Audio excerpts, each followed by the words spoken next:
가슴 벅찬 2025년입니다.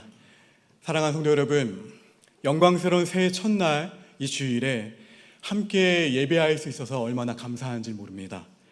여러분, 그렇기 때문에 오늘 지금 이 순간 우리 앞에 직면한 이 시간은 정말 하나님이 우리에게 주신 선물임이 분명합니다. 그렇게 이 선물을 받은 분들 가운데 정말 기대감을 가지고 새 희망의 부푼 꿈을 가지고, 그래, 하나님이 올 한 해 나와 동행하시고 놀라운 일들을 내 삶 가운데 베푸실 거야, 이런 정말 기대감이 부푼 분들도 계실 겁니다. 또 어떤 분들은 그냥 가던 대로 그대로 어제에 이어서 오늘 그대로 관성적으로 습관적으로 새해를 맞이하신 분들도 있을 거예요. 심지어는 어떤 분은 새해가 되었어도 내 인생이 뭐가 바뀔까? 달라질 게 있겠어? 비관적으로 새해를 맞이하는 분들도 있을지 모르겠습니다. 그렇다면 새해 첫 주일에 이 예배를 드리고 있는 여러분들은 오늘 어떠한 마음으로 예배에 오셨습니까? 여러분, 물론 세상은 늘 그래왔듯이 올해도 사회는 굉장히 시끄러울 겁니다. 그리고 우리의 삶은 고달플 거예요. 여러분, 그럼에도 불구하고 믿음의 사람들인 저와 여러분은 희망의 끈, 이 소망의 끈만큼은 결코 놓치지 말고 우리에게 주어진 인생의 길을 예수님과 함께 동행하게 되기를 주의 이름으로 축원합니다. 왜냐하면 우리가 믿는 하나님이 신실하신 분이어서 그래요. 우리도 삶의 여정 가운데 성실하게 걸어가다 보면 여러분, 놀라운 하나님의 은혜를 만나게 될 것입니다. 삶이라고 하는 것은 흐린 날도 있어요.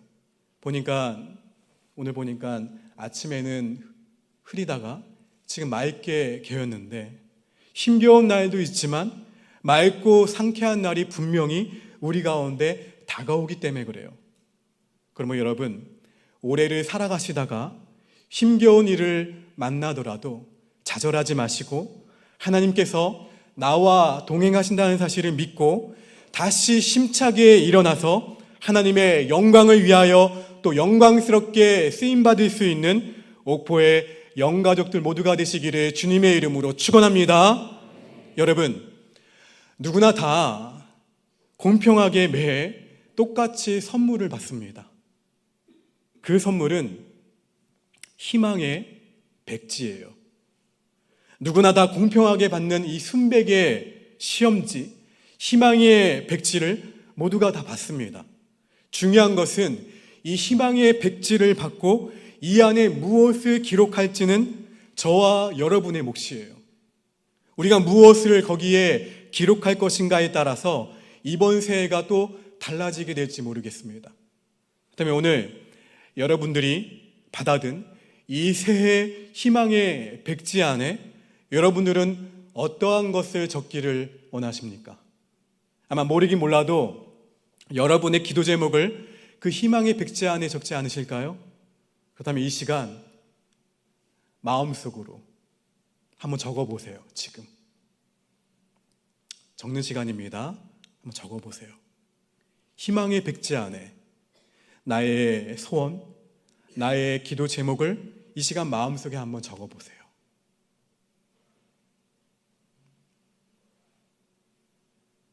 적으셨다면 저는 정말 담임 목사로서 간절히 기도하는 것은 우리 성도님들이 그 희망의 백지 안에 여러분들이 기록한 그 기도의 제목이 올 한 해 주님 안에서 반드시 응답받게 되기를 주의 이름으로 간절히 축원합니다.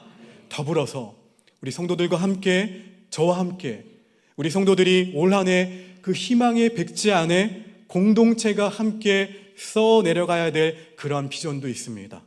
그것은 다른 것이 아니라 올 한 해 하나님이 우리 교회 가운데 주신 뭡니까?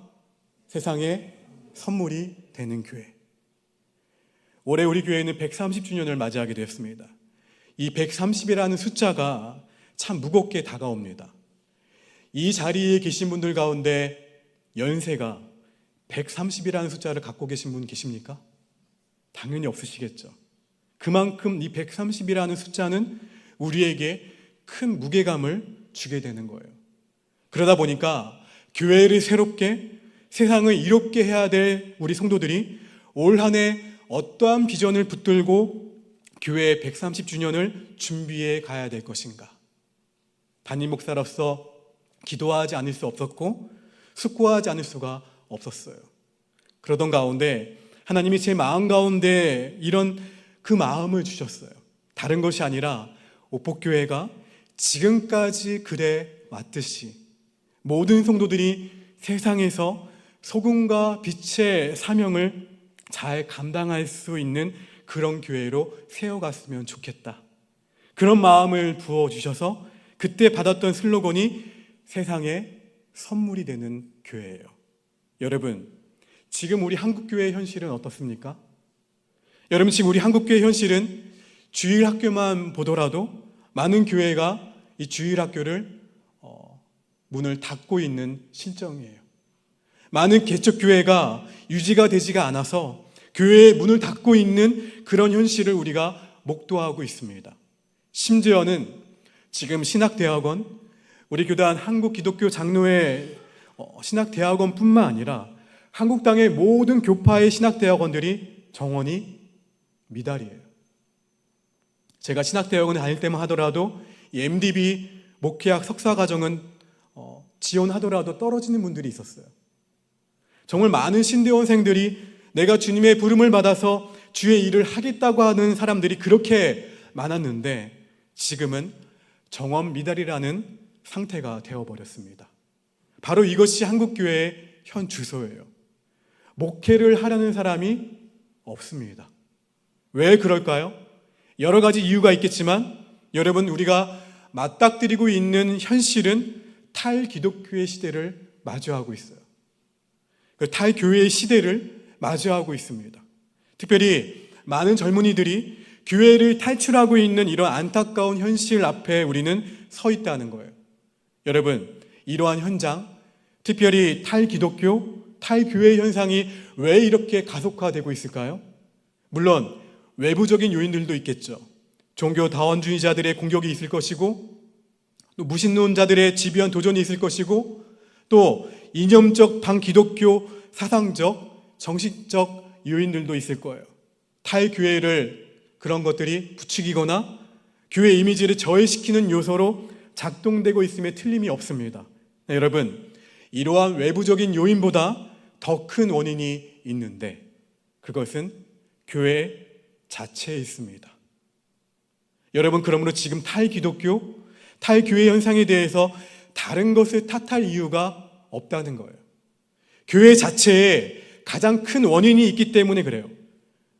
그러므로 우리는 다른 것을 탓하기 전에 지금 내가 세상의 소금으로서, 세상의 빛으로서 내 삶 가운데 세상에서 그렇게 살아내고 있는가, 이 거룩한 질문 앞에 언제나 서 있어야 됩니다.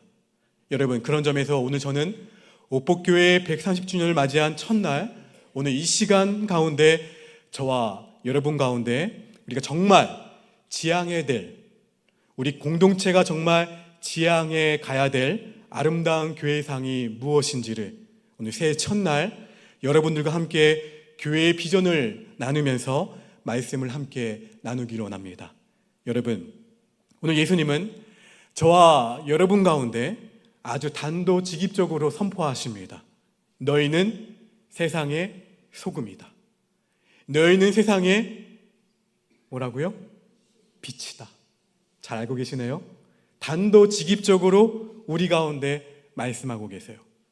이 말씀 너무나도 익숙한 말씀이죠. 그래서 이런 말씀을 드리면 아멘, 아멘 하시는데 관성적으로 이렇게 반응을 하는데 지금은 아무도 아멘을 안 하시네요. 예전에 이런 말씀을 전하면 아멘을 했어요. 그런데 오늘따라 이렇게도 익숙했던 이 말씀이, 제가 이 말씀을 준비하면서 개인적으로 본다면 이 말씀이 저의 혼과 육과 그리고 영과 골수를 찔러버렸어요. 왜 그런가 하면은 너희는 이라는 이 앞에 주어와 소금이다, 빛이다 나는 이 수로, 주어와 수로의 불일치의 삶이 저의 삶이었음을 제가 너무나도 잘 알기 때문에 너희는 세상의 소금이다, 너희는 세상의 빛이다 라는 이 말씀이 너무나도 부끄럽게 저에게 다가왔습니다. 솔직히 예수님께서 주어나 세상의 소금이 되려고 애를 좀 쓰거라, 빛이 되려고 좀 노력해 보거라, 이렇게 말씀하셨다면 조금 위안이 되었을 텐데 아예 우리를 향해 뭐라고 말씀하세요? 너는 세상의 소금이다, 너는 세상의 빛이다 라고 이렇게 교회의 정체성, 성도의 정체성을 분명하게 말씀하고 계시다는 거예요.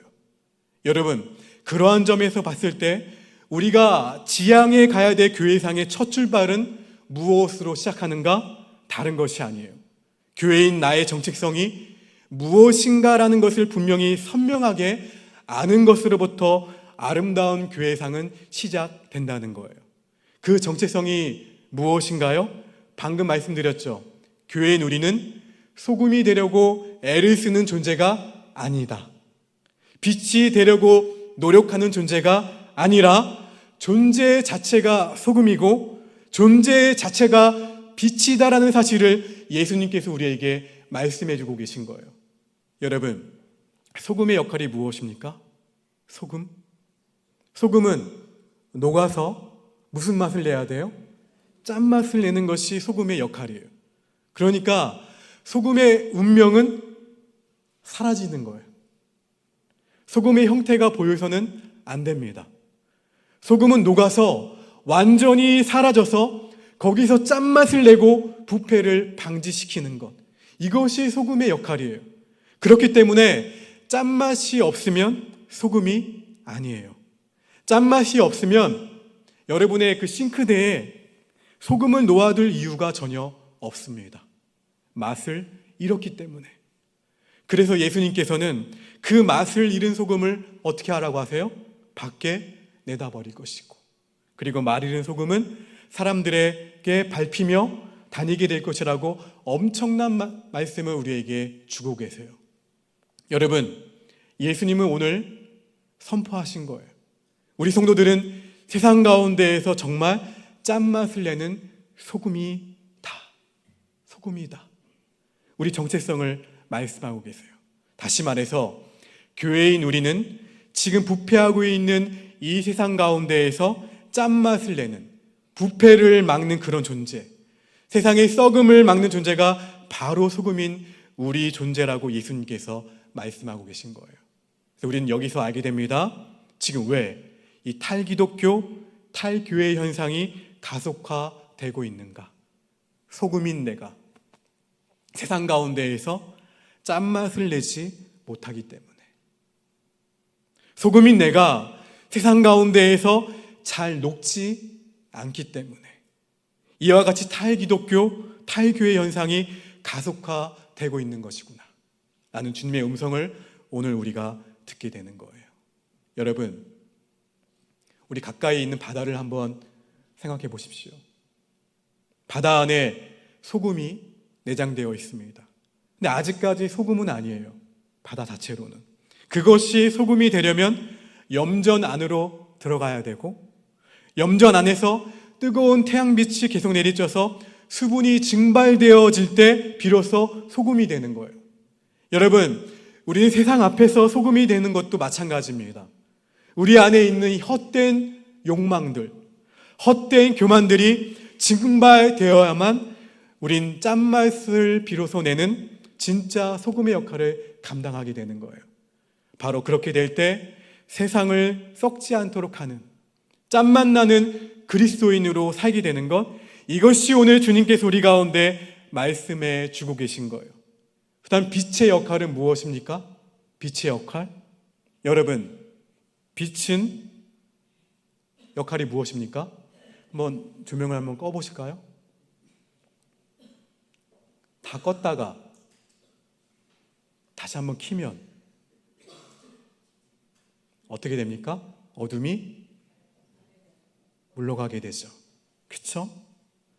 어느 곳이든 상관이 없어요. 빛이 임하는 곳은 모든 어둠이 다 물러가게 되어 있어요. 여러분, 그런데 빛이 임할 때 빛은 어둠하고 싸우지 않습니다. 어둠하고 어둠을 몰아낼 때 투쟁하지 않아요. 빛이 어둠을 몰아낼 때 시끄럽게 몰아내지 않아요.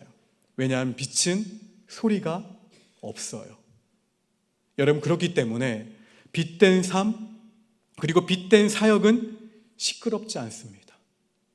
조용하지만 다른 사람에게 강력한 선한 영향력, 그 영향력을 끼치는 것이 빛된 삶이고 빛된 사역이에요. 특별히 올 한 해 청지기로 임명을 받은 모든 분들이 기억해야 될 말씀이에요. 그래서 세상 가운데에서 저와 여러분들이 정말 빛된 삶을 살아가면 너무나도 자연스럽게 다른 분들 가운데 선한 영향력을 끼치게 되고 그 빛이 자연스럽게 누군가 볼 수 있는 그런 아름다운 삶을 살게 된다는 거예요. 마치 초가 자기 몸을 녹여서 빛을 밝히듯이 우리 자신을 태움으로 말미암아 우리 자신을 태우는 그 빛된 삶을 통하여서 어두운 것을 환하게 밝힐 수 있는 그러한 존재로 살아가야 된다는 거예요. 사랑하는 여러분, 바로 이것이 그리스도인들의 매력이 되어야 합니다. 세상에서 튀지는 않지만, 아니 소리도 없이 세상에 그저 녹아있지만 바로 그곳에서 짠맛을 내는 것, 그곳에서 자신을 태우는 것, 그래서 그 짠맛으로 부패한 세상을 회복시키고 바로 그 섬기는 자기 자신을 태우는 빛된 삶을 통해서 어두운 세상을 밝히 비춰 살아가는 것, 바로 이것이 그리스도인들의 매력이 되어야 된다고 예수님이 우리 가운데 말씀해 주고 계신 거예요. 그렇다면 나의 문제는 무엇입니까? 내 문제는 뭐예요? 지금 우리가 이 매력을 너무나도 많이 상실해 버린 거예요. 잃어버리게 된 거예요. 이 매력이 실종된 성도들이 얼마나 많은지 모릅니다. 과거에는 우리 기독교인들이 수준이 높았어요. 기독교가 사회보다 항상 앞서 나갔어요. 그런데 우리 기독교인들이 지금은 인문학적 수준이나 교양이라든지 상식이라든지 세상을 보는 경륜에서 수준이 너무나도 낮아졌어요. 여러분 아시는 것처럼 과거 우리 사회의 모든 신문물은 교회를 통해서 세상 가운데 흘러갔습니다. 그로 인해서 교회가 선한 영향력으로 사회를 선도하는 공동체가 되었어요. 교회가 사회를 이끌어갔습니다. 예를 들어서 1919년대 3.1운동 때 주도한 사람들의 이 상당수가 기독교인이었다는 사실을 봐도 알 수가 있어요. 우리 거제 지역의 3.1운동의 시작이 우리 오폭교회 교인들로 시작이 된 것만 보더라도 이 당시에 기독교가 그야말로 민족의 아픔과 함께했던, 민족의 아픔 가운데 녹아들어갔던 그러한 종교가 기독교였다는 사실만 보아도 여러분, 우리가 정말 사회를 선도했다는 사실을 알 수가 있다는 거예요. 지금 한국교회 성도들이 일반 사회인보다 이렇게도 뒤처지게 된 결정적인 이유는 누구 때문입니까? 교회 때문이에요. 다시 말해서 저와 같은 목회자들 때문에 우리 성도들이 일반 사회인보다 더 뒤처지게 되었다는 이야기예요. 그러니까 그동안 교회가 성도들을 이 교회 안에만 가두게 된 거예요. 교회 안에만. 분명 우리 성도들은 하나님 나라를 위해 저 세상을 비추고 저 세상의 소금인데 어느 순간 성도들을 교회주의자들로 만들어버리게 된 거예요. 그러니까 교회 안에만 있다 보니까 교회 안에 들어오면 으르렁거리고 정작 세상에서는 성도로서의 삶을 제대로 살지 못하고 세상 사람들과 별반 다르지 않게 살다 보니까 그리스도인들의 매력이 실종돼 버린 거예요. 사랑하는 성도 여러분, 우리는 이 매력을 다시 되찾아야 합니다. 젊은이들이 저와 같은 목회자들에게 매력을 못 느끼고 많은 사람들이 교회의 매력을 못 느끼는 그런 시대 가운데 우리들이 신앙생활을 하고 있다는 거예요. 심지어 어떤 분들은 교회는 정치 집단 아니야? 라는 분들도 있습니다. 그만큼 교회가 그러한 이미지가 되어버렸어요. 어느 순간인가 또 다른 정치 집단으로서 역할을 그러한 모습을 하고 있는 교회의 모습 속에서 교회에는 매력이 없다는 거예요. 예전에 교회에만 오면 참 따뜻했어요. 교회에만 오면 푸근했어요. 삶이 공고하고 힘겨워도 교회에만 오면 하나님 아버지 품에 폭 안겨서 눈물 하나 흘리고 가면, 근데 뭔가 내 삶은 바뀌지 않았어도 내 마음은 편안해지면서 그렇게 신앙생활을 했던 그 모습이 있었는데 어느 순간인가 교회가 너무 쌀쌀 맞은 거예요. 교회가 너무 차가워진 거예요. 그래서 세상 사람들이 교회에 아직도 평화가 존재해? 교회에 아직도 사랑이 존재해? 교회가 아직도 따뜻합니까? 이렇게 질문할 정도로 여러분, 그러한 일들이 우리 가운데 펼쳐지고 있다는 거예요. 그런 시대에 저와 여러분들이 신앙생활을 하고 있으니 참 여러분들 대단하신 거예요. 그런데 더 중요한 것은 이제 우리 아이들이 저기 있지만 우리의 다음 세대예요. 다음 세대. 지나온 130년은 130년으로 그쳐야 됩니다. 앞으로 다가올 130년은 다음 미래 세대들이 하나님의 교회를, 이 한국 교회를, 우리 옥복교회를 다시 세워갈 수 있도록 우리가 그렇게 아름다운 믿음의 세대 계승을 이루어가는 그런 현장에 우리가 서 있다는 거예요. 그렇기 때문에 한국 교회는 정말 매력적인 그리스도인들이 다시 구름대처럼 일어나야 할 필요가 있다는 거예요. 마치 누가복음에 나오는 선한 사마리아인처럼 정말 아름다운 매력인 그리스도인들이 일어나야 돼요.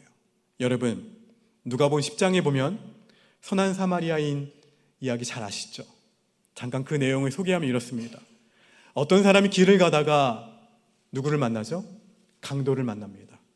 강도를 만나서 거의 죽을 지경에 이르게 되었어요. 이 사람은 지금 이제 누군가가 도와주지 않으면 길바닥에서 이제 생명이 위태로울 수밖에 없는 그런 처지에 놓이게 되었습니다. 그때 저처럼 종교인 한 사람, 제사장 한 사람이 그 길을 가다가 그 쓰러진 사람, 강도 만난 사람을 봤습니다. 직접 봤어요. 보았는데도 못 본 채 하며 어떻게 합니까? 슬그머니 서둘러서 다른 길로 도망갑니다. 사람이 죽고 있는데 종교인이라는 사람이 못 본 채 하며 그냥 지나가요. 강도 만난 사람은 이제 거의 죽어갑니다. 근데 마침 또 한 사람이 지나가죠. 그 사람, 마찬가지로 종교인이었던 레인 한 사람이 그 사람과 마주쳤어요. 근데 이 사람도 서둘러서 못 본 채 하면서 그 참사의 현장을 어떻게 합니까? 지나쳐가요. 이제 강도 만난 사람은 정말 죽게 되었어요. 누군가가 돌보지 않는다면 이제 이 사람의 생명은 잃어버리게 되는 그런 안타까운 상황에 처할 수밖에 없는 순간이었어요. 근데 그때였어요. 정말 예기치 않는 한 사람이 등장합니다. 이 사람은 2000년 전 모든 유대인들로부터 개 취급받았던 사마리아 사람이었어요. 이 사람은 앞에 두 사람 종교인이었던 제사장과 레인과는 정반대의 행동을 합니다. 먼저 이 사마리아 사람은 거의 죽게 된 사람에게 어떻게 하냐면 다가가요. 다가가서 상처가 어떤지 살핍니다. 그리고는 포도주와 자신이 가지고 있었던 올리브 기름을 상처에 바르고 이 사람을 싸매어 줍니다. 그리고 난 다음에 이 사람을 자기 짐승에 태워서 주막에 데려가 그를 돌보아 줍니다. 그리고 여기서 끝난 것이 아니라 다음 날이 되어서도 그 주막 주인에게 2데나리온, 오늘날로 치면 이틀치 본인의 일당을 주면서 이 사람을 잘 돌봐달라고, 내가 돌아와서 혹 비용이 더 들게 되면 그 비용을 제가 치르겠습니다 라고 이야기합니다. 이 이야기를 우리에게 보여주고 있는 거예요. 오늘 우리 예수님께서 선한 사마리아인 비유를 우리에게 들려주시는 목적이 무엇입니까? 무엇을 이 시대 가운데 우리에게 말씀하고 계신 건가요? 우리가 삶의 현장 가운데에서 강도 만난 이웃을 내가 만난다면, 아니 정말 우리 삶 가운데 어려움에 처한 누군가를 마주쳤을 때 그 사람을 내가 도와줄지 말지 결정하는 이유가 이 사람이 유대인인지, 이 사람이 이방인인지, 이 사람의 나라가 어디인지, 이 사람이 인종이 무엇인지, 가진 소유가 어떤지, 학벌이 어떠한지, 이러한 것들을 보고 내가 이 사람을 도와줄지 말지를 결정해서는 그건 반인륜적인 태도라고 주님은 말씀하고 계신 거예요. 그러므로 하나님의 사람이란 그 어떠한 경우에도 이러한 반인륜적인 행동을 해서는 안 됨을 예수님께서 이 비유를 통해 우리에게 말씀해 주고 계신 거예요. 왜 그런가요? 우리가 예수님을 통해 구원받은 이유가 무엇인가요? 우리가 구원받을 이유가 있었나요? 아무런 이유가 없었어요. 그저 예수님께서 우리를 불쌍히 여겨 주셨기 때문입니다. 그 불쌍히 여김을 받았기 때문에 불쌍히 여김을 받은 자는 누군가를 불쌍히 여기는 마음을 회복해가는 것, 이것이 바로 그리스도의 매력임을, 그리스도인들의 매력임을 주님께서 우리에게 말씀해 주고 계신 거예요. 여러분, 바로 이것입니다. 누군가의 어려움을 차마 등 돌리지 못하고 그 사람 앞에 다가갈 수 있는 그 불쌍히 여기는 이 마음, 바로 이것이 21세기 우리가 다시 회복되어야 될 그리스도인들의 참 매력임을 예수님께서 말씀해 주고 계신 거예요. 여러분, 생각해 보세요. 정말 우리가 예수님으로부터 불쌍히 여김을 받았습니다. 이 불쌍히 여김을 받은 나인데 나에게 불쌍히 여기는 마음이 없다면 지금 내가 고백하고 있는 신앙 고백이 아무런 의미가 없어요. 내가 지금 드리고 있는 이 예배 무슨 의미가 있으며 내가 지금 통독하고 있는 성경 무슨 의미가 있습니까? 내가 쓰고 있는 필사 아무 의미가 없어요. 내일 도착되는 특세 아무 의미가 없어요. 오늘 주님이 우리 가운데 말씀하고 계신 거예요. 여러분, 예수님께서 바로 이 질문을 했던 율법학자에게 예수님께서 말씀하십니다. 너는 이 세 사람 중에서 누가 강도 만난 자의 이웃이 되겠느냐? 질문을 하십니다. 오늘 저와 여러분들에게도 동일하게 질문하세요. 누가 강도 만난 자의 이웃이 되겠느냐? 2000년 전 율법학자는 예수님 앞에 마지못해 대답합니다. 자비를 베푼 자입니다. 예수님께서 그를 향해서 선명하게 대답하셨죠. 그래, 너 알고 있구나. 그러면 너도 가서 너도 이와 같이 하라. 그것을 알고 있으면 너도 가서 그렇게 하라. 주님은 말씀하십니다. 여러분, 이 주님의 말씀 앞에 무슨 핑계를 댈 수가 있을까요? 다만 그러기 위해서는 우리에게 먼저 어떠한 마음이 필요하다고요? 다른 사람을 불쌍히 여기는 마음, 또 이 세상을 불쌍히 여기는 마음이 우리 가운데 먼저 회복이 되어야 돼요. 그 불쌍히 여기는 마음이 회복이 되지 않으면 교회가 이 세상의 대안이 될 수가 결코 없어요. 여러분, 교회가 이 세상의 대안이 되어야 하는데 어느 순간 교회가 세상의 걱정거리가 되었다고 하는 이야기들이 너무 많이 들려요. 너무나 가슴이 아픕니다. 여러분, 초창기의 한국 교회는 이 세상의 대안이었어요. 모든 것이 교회를 통해서 흘러갔습니다. 다시 우리가 이것을 되찾아와야 돼요. 다시 세상의 대안은 어디입니까? 교회예요. 세상의 유일한 소망은 교회 공동체입니다. 누가 뭐라 해도 교회만이 유일한 생명의 공동체이고 소망의 공동체라고 자신 있게 대답할 수 있는 그러한 아름다운 공동체를 여러분 올 한 해 함께 세워가시게 되기를 주의 이름으로 축원합니다. 그러한 차원에서 우리 오복교회는 세상에 선물이 되는 교회로서 그리스도인의 참 매력을 되찾으려고 합니다. 탈기독교, 탈교회 현상을 막아내고 세상에 대안이 되는 공동체로서 함께 세워갈 수 있는 그러한 오복교회, 저와 여러분들 함께 세워가게 되기를 주의 이름으로 축원합니다. 그러기 위해서 우리가 세상 가운데 선사해야 될 선물이 있어요. 예수님을 믿는 우리들, 예수님을 믿는 사람들이 모여있는 이 공동체가 세상 가운데 선물할 것이 크게 세 가지가 있는데, 한번 주보를 보실까요? 주보 2면을 보시면 오늘 주일 오전 예배 순서지가 있죠. 거기에 이렇게 박스로 세상에 선물이 되는 교회 아래에 뭐라고 적혀 있습니까? 맞아요. 세상 가운데 선물할 것이 세 가지가 나와요, 크게. 첫 번째는 복음과 치유예요. 이 복음과 치유를 먼저 우리는 세상 가운데 가장 먼저 선물해야 됩니다. 왜냐하면 복음이신 예수님만이 우리를 영생으로 인도하시기 때문에 그래요. 복음이신 예수님 안에만 진정한 치유와 위로가 있기 때문입니다.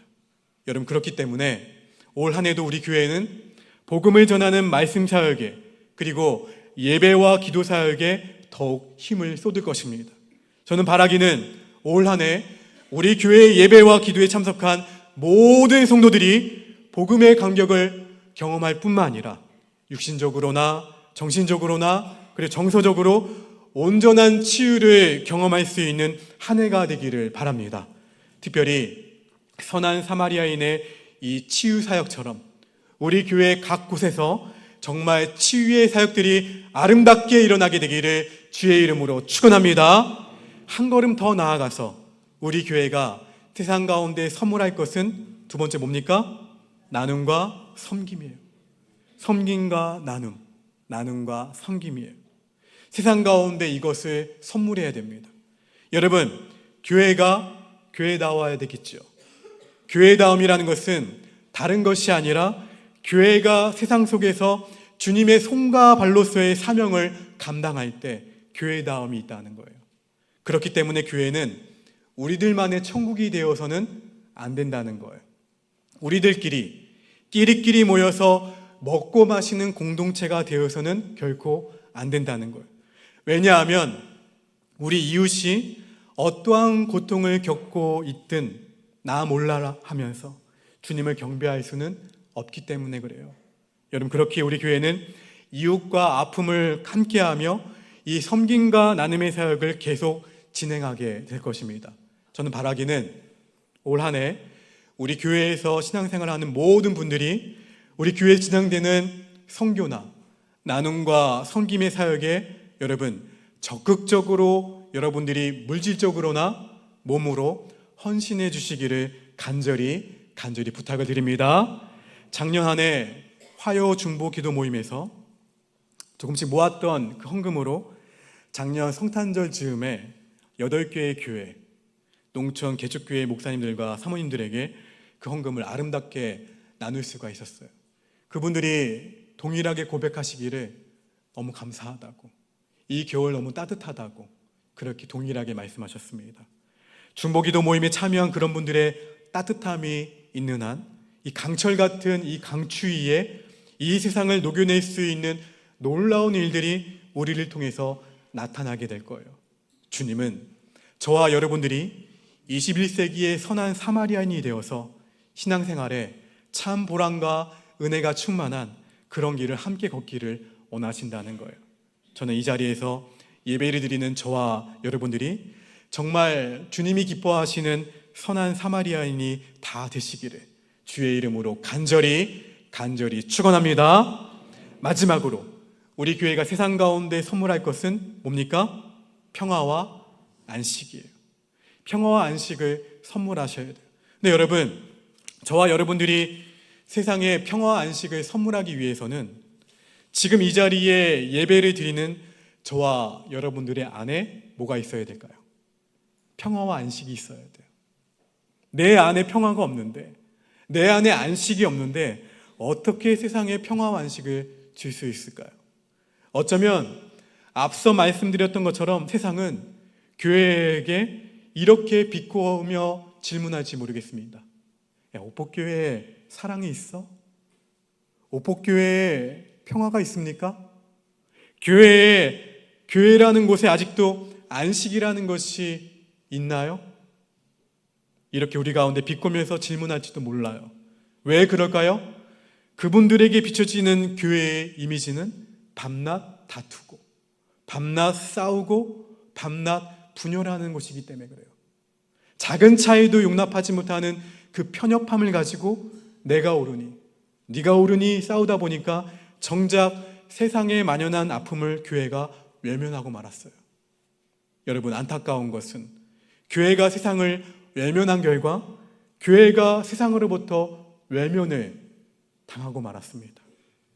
사랑하는 성도 여러분, 우리 옥복교회가 오늘 강도 만난 사람에게 평화와 안식을 선사했던 선한 사마리아인처럼 우리들도 이 세상 가운데 참 평화를 선사하는 그야말로 샬롬 공동체, 선한 사마리아인 공동체가 되기를 주의 이름으로 간절히 축원합니다.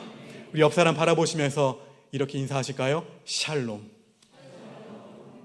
동시에 우리 교회에서 예배드리는 모든 성도들은 이 본당에 들어오기만 하더라도 하나님 아버지 품에 푹 안겨서 안식을 누릴 수 있는 안식의 공동체를 함께 세워갔으면 좋겠습니다. 여러분, 따라하실까요? 교회는 정말 좋은 곳입니다. 할렐루야. 교회는 그야말로 쉼이 있고 안식이 있는 공동체예요. 예수님께서 그렇게 세워가셨기 때문에 그렇습니다. 수고하고 무거운 짐진 자들아 다 내게로 오라. 다 내게로 오라. 예외가 있나요, 없나요? 없죠. 내가 너희를 쉬게 하리라. 교회는 참 안식의 공동체입니다. 먼저 우리 교회를 섬기시는 모든 중직자 여러분, 봉사하시는 2025년의 청지기 여러분, 여러분들이 한 해 교회를 섬기실 때 그 섬기시는 것들이 일이 되어서는 안 된다는 거예요. 여러분들이 안식을 누리면서 그 헌신을 통하여 여러분들 안에 평화가 되어야지. 여러분, 그것이 또 다른 일이 되어버리면 왜 세상 속에서 6일 동안 그렇게 일하다가 왜 교회에 오셔서 똑같이 또 다른 일을, 또 다른 노동을 우리가 하고 있느냐예요. 우리가 교회 안에서 안식을 누리지 못하고 평화를 누리지 못하면 우리가 하는 봉사와 헌신은 다 일이 되고 말아요. 여러분, 저도 제가 하는 이 목회 사역이 일이 되지 않고 여러분들도 하시는 모든 헌신과 사역들이 일이 되지 않고 우리 교회에서 먼저 안식을 누리시고 평화를 가득 누리셔서 주변에 평화를 모르는 분들 가운데 여러분 안에 있는 평화와 안식을 선물로 줄 수 있는 정말 평화와 안식의 사람들이 되시기를 주의 이름으로 축원합니다. 저는 바로 이것이 지금 세상의 공신력을 잃어버린 오늘날의 교회를 다시 일으킬 수 있는 회복의 길인 줄로 믿습니다. 다른 곳이 아니에요. 먼저 성도들은 세상 가운데에서 소리 없이 소금과 빛의 사명을 성실하게 감당해 주시고, 한국교회 각 교회들은 복음과 치유, 나눔과 섬김, 평화와 안식을 세상 가운데 선사할 때 하나님께서 우리의 삶을 통해 영광을 받으실 것이고, 하나님께서 우리에게 회복을 넘어 진짜 부흥의 역사를 경험하게 하실 줄로 믿습니다. 2025년 새해 첫날 첫 주일, 특별히 130주년을 맞이하는 오늘, 사랑하는 옥복교회 모든 성도들 가운데 주님은 이렇게 명령하십니다. 다 함께 마태복음 5장 16절 말씀 화면을 보고 함께 선포합니다. 이같이 시작.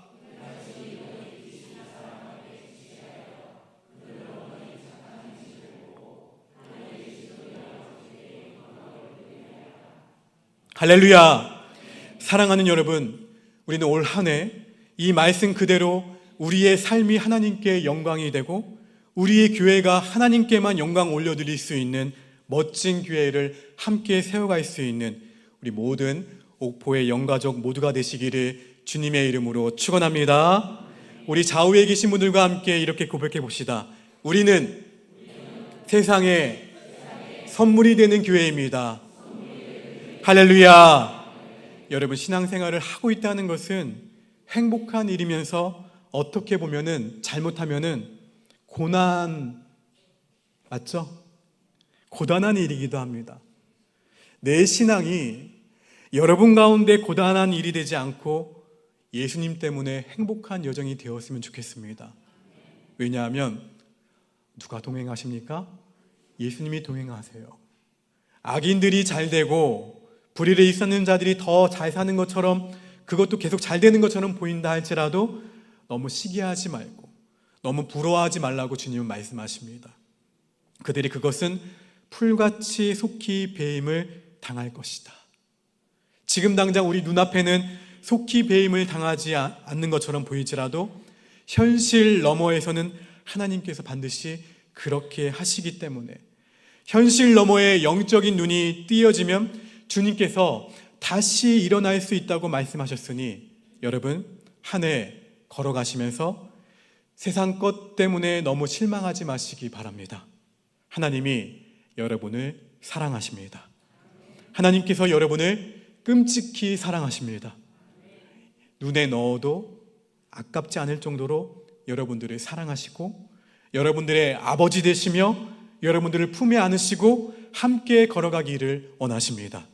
그 주님과 함께 걸어가시면서 우리 아름다운 옥복교회 공동체를 함께 세워갑시다. 여러분 손을 잡아주세요. 그리고 하나가 되어주세요. 정말 아름다운 공동체, 그래서 세상 사람들이 비웃고 비아냥거리는 이런 일들이 이제는 없어지고, 저기에 진짜 교회가 있구나, 저분이 있는 교회는, 저분의 다니고 있는 교회, 저분의 삶이 어쩜 저리 아름다울까, 나도 저분이 믿는 예수님을 나도 믿어야 되겠다. 이러한 영적인 도전들이 우리의 삶을 통해 세상 가운데 아름답게 비춰질 수 있는 진짜 소금과 진짜 빛이 될 수 있는 모두가 새해가 되기를 간절히 바랍니다. 그러한 마음 담아서 다 함께 손을 잡으신 채로 일어나셔서 교회여 일어나라, 이 찬송을 힘차게 부르신 이후에 예배를 마무리하도록 하겠습니다. 두 손을 가슴에 얹겠습니다. 하나님 아버지, 감사합니다. 새해 첫날 첫 주일 예배에 사랑하는 성도님들과 함께 우리 교회가 지향해야 될 교회상에 대해서 함께 마음을 나누게 하신 것 감사합니다. 우리는 소금이 되려고 빛이 되려고 노력하는 존재가 아니라 이미 소금이요 빛이라는 그 존재를 알려주신 것 너무나도 감사합니다. 그동안 짠맛을 내지 못했던 소금이었다면 하나님, 다시 짠맛을 내게 하시고 세상에 잘 녹아져서 소금과 빛의 사명을 온전히 감당할 수 있는, 그야말로 이 시대에 세상의 선물이 되는 성도가 될 수 있도록 은혜를 더하여 주시옵소서. 한 해 동안 살아가는 교우들이 주님과 동행하며 주님 앞에 간절하게 기도하는 기도의 제목들이, 그 모든 비전과 계획들이 있습니다.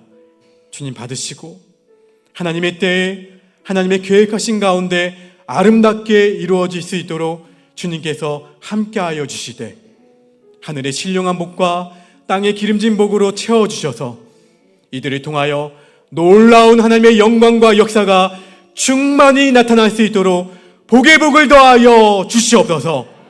머리끝부터 발끝까지 지켜주시길 원하오며, 건강을 주시기 원하오며, 가정의 평화를 주시기 원하오며, 일터의 능력을 주시고 번창을 허락하여 주시옵소서.